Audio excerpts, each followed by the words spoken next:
بسم اللہ الرحمن الرحیم۔ میں آپ کا میزبان آفاق احمد میر آپ کی خدمت میں حاضر ہوں۔ آج ہمارے ساتھ ہمارے مہمان محترم جناب علامہ مولانا محمد علی ایمانی صاحب، جو کہ مدیر ہیں جامعہ علی امیر المومنین لاڑکانہ کے مدیر ہیں اور شیعہ علماء کونسل لاڑکانہ کے رہنما ہیں۔ محترم علامہ صاحب، میں آپ کو آج کے اس پروگرام میں خوش آمدید کہتا ہوں۔ آپ نے وقت دیا، آپ کے لیے بڑی نوازش۔ محترم، سب سے پہلے میرا سوال آپ سے کہ ملک کے اندر اس وقت جو تقسیم در تقسیم ہے اور ایک بہت بے یقینی کی کیفیت اور حالات ہیں، عدم تشدد کے حوالے سے بالکل بھی ایک بے یقینی کی صورتحال ہے۔ تشدد کو بہت زیادہ پروموٹ کیا جا رہا ہے اور لوگ بھی اس کی طرف مائل ہو رہے ہیں۔ تو آپ ہمیں بتائیں کہ اسلامی تعلیمات اس حوالے سے ہمیں کیا رہنمائی کرتے ہیں کہ جو معاشرے کے اندر بگاڑ پیدا ہو رہا ہے مسلکی بنیادوں پر، مذہبی بنیادوں پر، حالیہ ملکی واقعات بھی آپ کے سامنے ہیں، اس حوالے سے اسلامی تعلیمات کی روشنی میں ہمیں اور ہمارے سامعین کو آگاہ کیجیے۔ اعوذ باللہ من الشیطان الرجیم، بسم اللہ الرحمن الرحیم۔ قال اللہ تعالی فی قرآن الحکیم، بسم اللہ الرحمن الرحیم، واعتصموا بحبل اللہ جمیعا ولا تفرقوا۔ سب سے پہلے میں نہایت ممنون و مشکور ہوں پیسفل پاکستان فاؤنڈیشن کے تمام انتظامیہ کا کہ جنہوں نے مجھے اظہار خیال کا موقع دیا۔ ایک بہترین سوال ہے اور ان حالات سے سبھی واقف ہیں۔ تو اتحاد کی بات، سب سے پہلے قرآن مجید کی یہ آیت ہر مسلمان کو یاد ہے، ہر مسجد میں پڑھی جاتی ہے کہ اللہ تعالیٰ کی رسی کو مضبوطی سے پکڑو اور آپس میں فرقے پیدا مت کرو۔ یعنی فرقے بنانا خداوند متعال کو پسند نہیں ہے۔ تفرقہ ڈالنا، فساد پیدا کرنا اور محبتوں کو ختم کرنا، یہ خداوند متعال کی تعلیمات نہیں ہے۔ ایک جگہ اللہ تعالیٰ ارشاد فرماتا ہے کہ اے محمد مصطفیٰ قل تعالوا الی کلمۃ سواء بیننا و بینکم، اے محمد مصطفیٰ آپ کہہ دیں اہل کتاب سے کہ آئیں اس چیز پر جمع ہوئیں جو آپ میں اور ہم میں مساوی ہے۔ یعنی اہل کتاب کو ہمارا رحمت للعالمین نبی بلا رہا ہے کہ آؤ اس چیز پر جمع ہوتے ہیں جو آپ میں اور مسلمانوں میں مساوی ہے، ایک ہے۔ ان میں کیا مساوی چیز تھی؟ جب تحقیق کی گئی تو ان میں مساوی یہ تھی کہ ان کا خدا ایک تھا۔ کیا تھا؟ خدا ایک تھا، اور خدا بھیجنے والا جو نبی تھے، نبی بھی وہی ایک پوائنٹ سے دیکھے جاتے تھے۔ صرف دو چیزیں تھیں اتفاق کے لیے، ایک خدا کی ذات، دوسرا انبیاء۔ اگر یہودیوں اور مسلمانوں کے درمیان اتحاد قائم ہو سکتا ہے تو محمد مصطفیٰ کے امتیوں کے درمیان اتحاد کیوں کام نہیں ہو سکتا؟ جبکہ ہمارا قرآن بھی ایک ہے، ہمارا کعبہ بھی ایک ہے، سبھی مسلموں سے کعبے کی طرف منہ کر کے نماز پڑھتے ہیں، جنت کو مانتے ہیں، جہنم پر بھی یقین ہے، ٹھیک ہے، انبیاء یقین ہے، ہمیں 1,24,000 آئے، 313 رسول آئے، اولو العزم پیغمبروں پر بھی یقین ہے۔ اتنی یقین کی چیزوں کے باوجود بھی ہم ایک چھوٹی چھوٹی چیزوں پر آ گئے۔ اختلاف کیا ہے؟ اہل تشیع کہتی ہے کہ رسول خدا کے بعد جانشین اہل بیت ہوئی، اور اہل تسنن کہتے ہیں کہ رسول خدا کے بعد جانشین صحابہ ہوئی۔ تو یہ اختلاف ہے، اختلاف ابھی نہیں ہوا، یہ 1400 سال پہلے کا اختلاف ہے۔ تو یہ تو ایک اختلاف ہے۔ رسول خدا فرماتا ہے الاختلاف امتی رحمت، امت میں اختلاف رحمت ہے، اور فطرتاً طور پر ہر انسان مختلف ہے، ایک دوسرے سے اختلاف تو پایا جاتا ہے نا۔ تو اگر یہ چیزیں صحابہ اور اہل بیت کا اختلاف ہے تو اس میں اختلاف ہے نا، ہمارا خدا تو ایک ہے۔ بے شک، بے شک۔ امام علی کا جو فرمان ہے، مالک اشتر کو وصیت کی کہ جب جا رہے تھے کہ مولا مجھے کچھ وصیت فرمائے یا نصیحت فرمائے، تو امام نے کہا کہ آپ جب جائیں نا وہاں پر آپ کے دو قسم کے وہاں پر بھائی ہوں گے، ایک آپ کے عقیدے والے بھائی ہوں گے، ایک آپ کے خلقت والے بھائی ہوں گے، جو خلقت میں بھائی۔ اگر ایک انسان کی عزت اسی لیے کرتا ہے کہ ان کا خالق ایک ہے، ان میں اتحاد ہو سکتا ہے، کہ ہم میں اتحاد نہیں ہو سکتا جبکہ ہمارا محمد مصطفیٰ ایک ہے، ہماری جنت کا محور مرکز ایک ہے، کعبۃ اللہ ایک ہے، قرآن ایک ہے۔ اگر ہم اختلافات کو بالکل ہی بالکل ہی دور کر دیں، صرف اتفاقات پر جمع ہو جائیں. اتفاق کے لیے محمد مصطفیٰ کی ذات ہمارے لیے کافی ہے، قرآن کافی ہے بس. بہت بہترین علامہ صاحب، آپ نے علمی اعتبار سے بڑے مدلل انداز میں اس بات کو سمجھانے کی کوشش کی.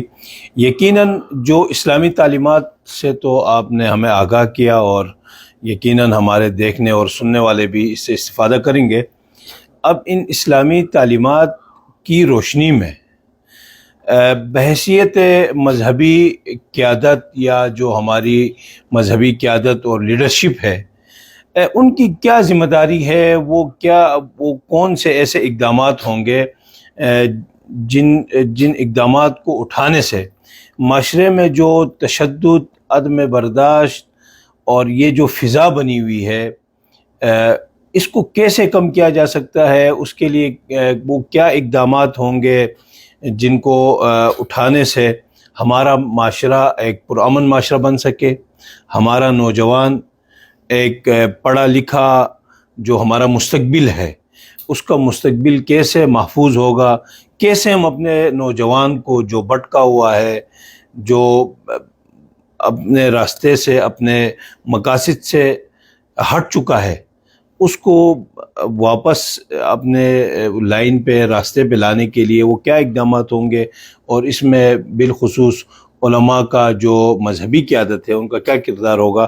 اس حوالے سے ذرا آپ رہنمائی فرمائیں. بہترین سوال ہے یہ. اس کا جواب یہ ہے کہ ہم سب علماء کی یہ ذمہ داری ہے کہ وہ منابع قرآن سے، منابع حدیث سے اتحاد کی فضیلت کو بیان کیا جائے.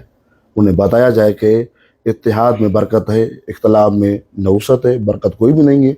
ایسے اختلافات علماء کو چاہیے کہ حق بیان کریں، اور عوام کو چاہیے کہ مدلل علماء کی بات پر یقین کریں، ان کی بات سنیں. اگر عالم حق بیان کرے گا اور عوام سن کر حق پر عمل کرے گی تو یہ فضا بالکل ہی محبت میں تبدیل ہو جائے گی، فساد تو ختم ہو جائیں گے.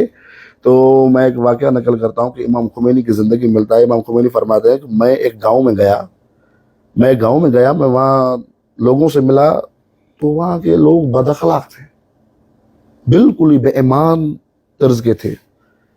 ٹھیک ہے. ایک دوسرے گاؤں میں گیا، وہاں دیکھا تو سارے اخلاق مند تھے، ایمانداری عروج پر تھی. تو میں نے نوٹ کیا کہ کیا سبب ہے ان میں. جب بد اخلاقوں کے گاؤں میں گئے تو وہاں پر نوٹ کیا کہ ان کا جو پیش امام تھا عالم، وہ بد اخلاق تھا. اور دوسرے گاؤں میں گیا جہاں کی عوام اخلاق مند تھی، تو نوٹ کیا کہ وہاں کا عالم تھا، کیا تھا؟ اخلاق مند تھا. ٹھیک ہے. تو یہی سبب ہے کہ اگر عالم خود اتحاد کی فضا قائم کرے گا تو انشاءاللہ اس کو دیکھ کر یہ سارے مسلمان اتحاد کی فضا قائم کریں گے.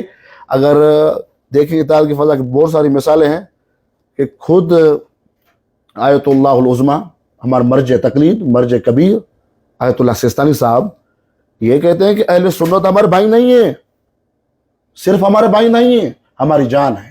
یہ بڑی مثال ہے، یہ ہماری جان ہے. جان کا کیا مقصد ہوتا ہے؟ اگر ہاتھ کو تکلیف ہوتی ہے تو آنکھ روتی ہے، آنکھ کو تکلیف ہوتی ہے تو ہاتھ اس کے آنسو پوچھتا ہے. کتنی عجیب، کتنی بیسٹ مثال ہے ہمارے لیے یہ. اگر ہر چیز میں تقلید کرتے ہیں اگر سیستانی کی کہ نماز اس طرح پڑھو، سجدہ اس طرح کرنا ہے، رکوع اس طرح کرنا ہے، اس کی ہر بات پر عمل ہوتا ہے، تو اتحاد کی بات پر عمل کیوں نہیں ہوتا؟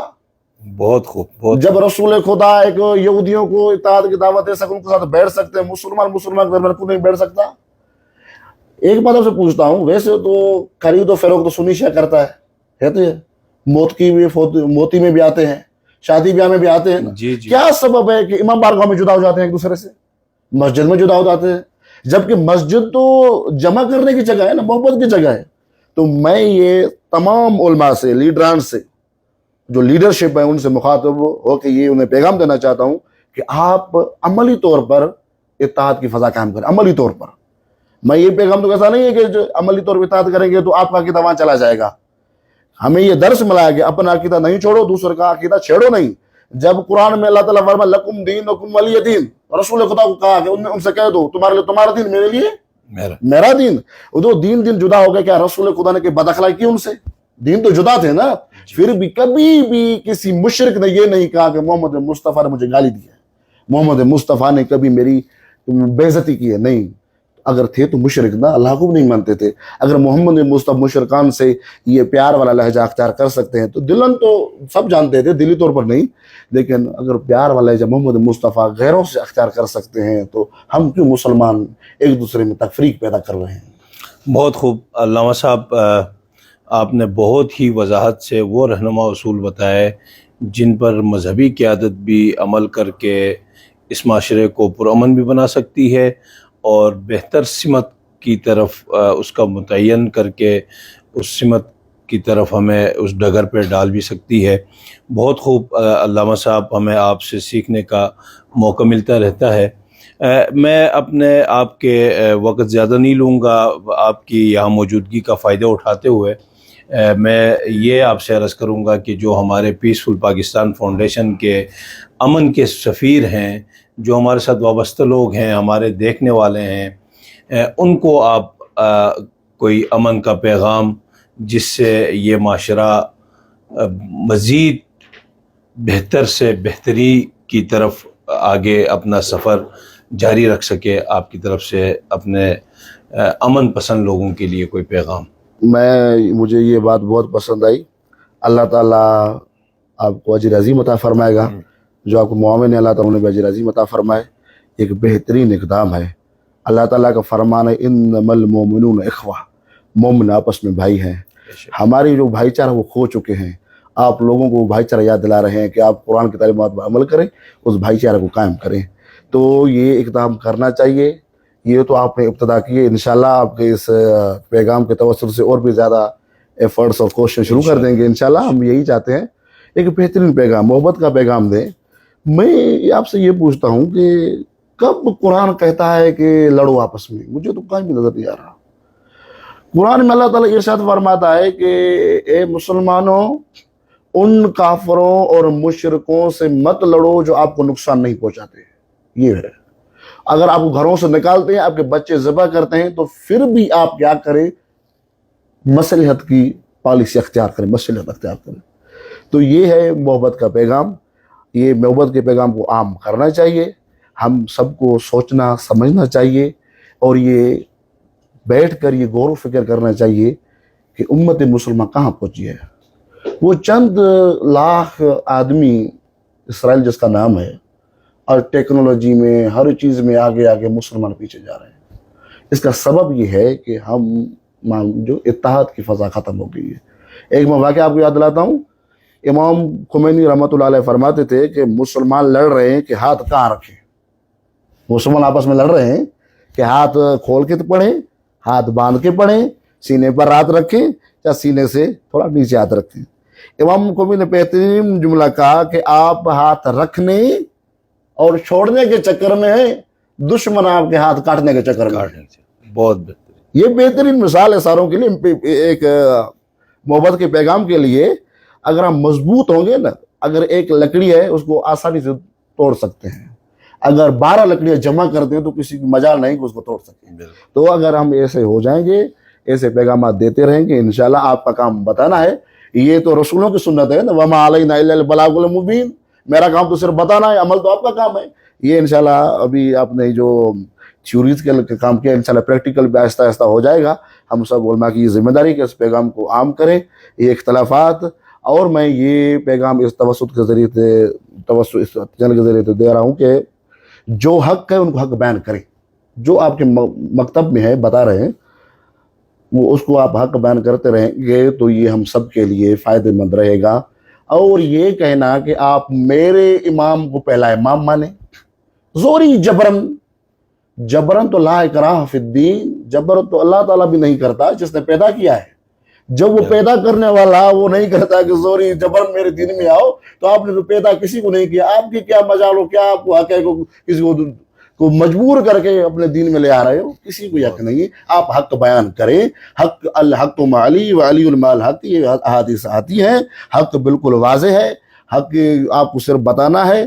آپ کو صحابہ کی تعریف کریں، اہل تسنن کو جو ہے صحابہ کی تعریف کرنی چاہیے. اہل تشیع کو اہل بیت کی تعریف کرنی چاہیے. اگر آپ مجھے دکھائیں اہل بیت کی سیرت میں نفرت ہے تو میں بھی نفرت کروں گا.